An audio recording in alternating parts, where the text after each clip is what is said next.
जय हिंद दोस्तों। चलिए देखते हैं आज क्लास 10th के मैथमेटिक्स का पहला चैप्टर, पहला अध्याय वास्तविक संख्या का ये उदाहरण 2 का हिसाब है।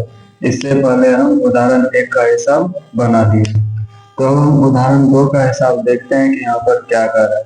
उदाहरण 2 का हिसाब कर रहा है कि दर्शाइए कि प्रत्येक धनात्मक समपूर्णांक 2q के रूप का होता है तथा प्रत्येक धनात्मक विषम पूर्णांक 2q प्लस 1 के रूप का होता है, जहाँ q कोई पूर्णांक है।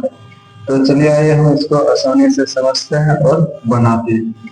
तो इसको बनाने के लिए हम लिखेंगे हल, और यहाँ पर माना कोई धनात्मक पूर्णांक a, माना कोई धनात्मक पूर्णांक बराबर a मान लेना। उसके बाद यहाँ पर हमको दिया हुआ है 2q और एक दिया हुआ है 2q प्लस 1। तो यहाँ पर जो गुना में q से जो गुना में a उसको b मानना है। ठीक, क्या मान लेना है b, और तथा लिखेंगे, तथा b बराबर, यहाँ गुना अगर 2 रहेगा तो b बराबर 2 लिखना है, गुना में अगर 4 रहेगा तो b बराबर 4 लिखना है। यहाँ गुना में q के गुना में 2 है, इसलिए b का मान 2 रखना है।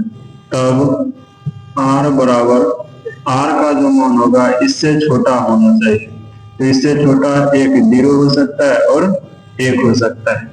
तो r बराबर क्या हो जाएगा, 0 और 1। अब इसको बैठाना है यूक्लिड विभाजन एल्गोरिथम पर। लिखेंगे अब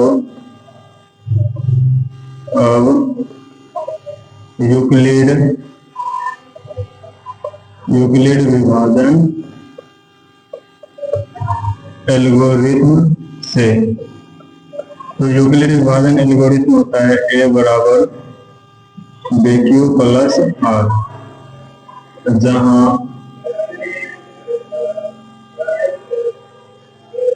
0 से बड़ा या बराबर r और इससे बड़ा b होता है।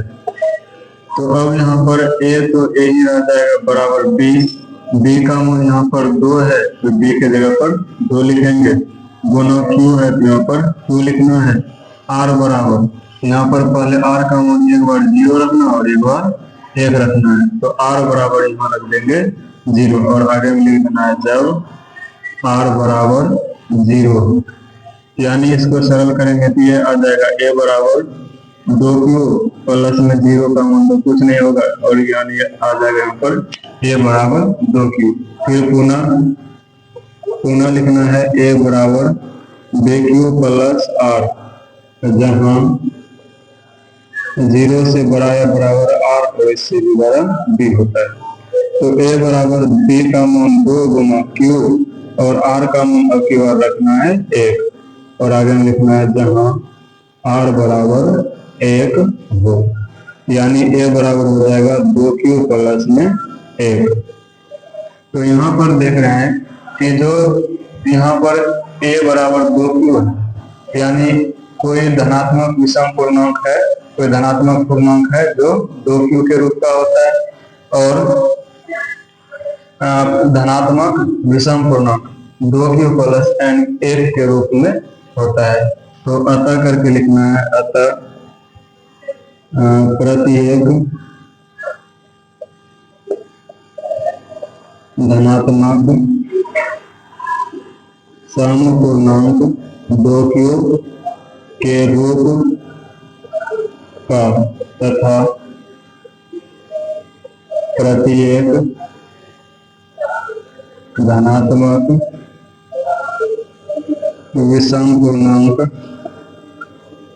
2q प्लस 1 के रूप का होता है। तो अगर ये हिसाब आता है तो आप इस तरह से बहुत ही आसानी से बना सकते हैं। अब इसके बाद हम देखते हैं उदाहरण 3 का हिसाब।